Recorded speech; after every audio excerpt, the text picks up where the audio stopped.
you know, we're getting a feel of our full team in camp right now, and even a couple of days before we get out there with the first full squad workout, everyone's reported, and the overall attitude is great. Good to be back in the clubhouse with these guys. You know, you enjoy your kids, you enjoy your family in the off season, but you know, you get antsy and antsy as it gets, you know, closer to goal. You know, and coming here, so I'm excited, I'm happy, and you know, coming in this morning, you know, first one here, but you know, seeing everybody come in now, you know, seeing all you guys.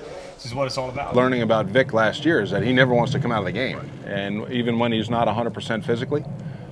So he did a lot of preventative work this winter to address the hamstring and the low back issues that nagged him. You know, in regards to, you know, making contact and stuff like that. But you know, there's you know, it's going to be a work in progress, as I said. You know, I want to make sure that I'm ready for game one.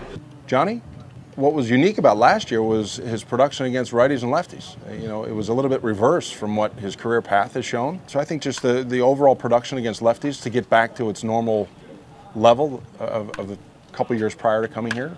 But that's not to take away that he wasn't a productive player for us. He was, and he adds so much, and it starts with what he does between the lines. Yeah, there's a lot of things, you know, that went, you know, unseen, you know, in the clubhouse, you know, starting in spring, that, you know, helped build the character of this team.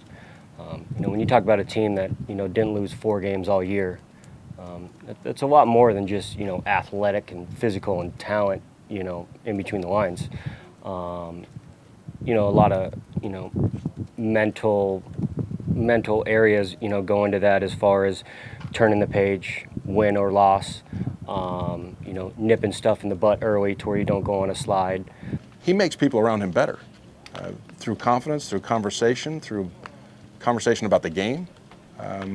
He's a strong believer in himself, and there's a way that he imparts that on others. When he was in the lineup, I felt he enabled our team to have a different feel from across the field. There was an edge that we had a little bit more when he was in the lineup. There's hundreds of ways to lose a ball game. There's hundreds of ways to lose a clubhouse and lose momentum. But there's not that many things you have to do to win. There's not that many things you have to do to keep a tight clubhouse. So, you know, you pay attention to the game, you know, long enough and care long enough, you can, you know, pick some of those big adjectives out, you know, and, you know, bring them where you go or bring them where I've been. Yeah, just to go out there with those guys and be able to compete and win on the field with those guys, it's the only group of guys you want to be with, because you know they're going to fight for you and you're going to do your best to fight for them. So like I said, coming from Seattle to here and just being able to mesh with these guys, and hey, we had one goal in mind and we went out there from day one and we ended up doing it. So no reason why we can't do it again this year. Yeah, it's been a while since, you know, someone's gone, you know, back to back, you know, for sure. We're obviously aware of that, but we're also aware of, you know, no one's gone worst to first and won the ring, and we accomplished that. You know, more importantly, I think, yeah, it's great to be known as World Series champion, but, you know, this is a whole new year. The target's on your back. Everybody's going to come after you. Everybody's going to want to take that trophy from you. So, you know, we focus on just worrying about what we got to do and take one game at a time. You know, it's cool right now. You know, there's championship shirts and hats and whatnot, but, you know, I tell you what, you know, once that first pitch of, you know, season starts, it's pretty much thrown right into the archives, you know, so that's old news, you know, coming up pretty soon.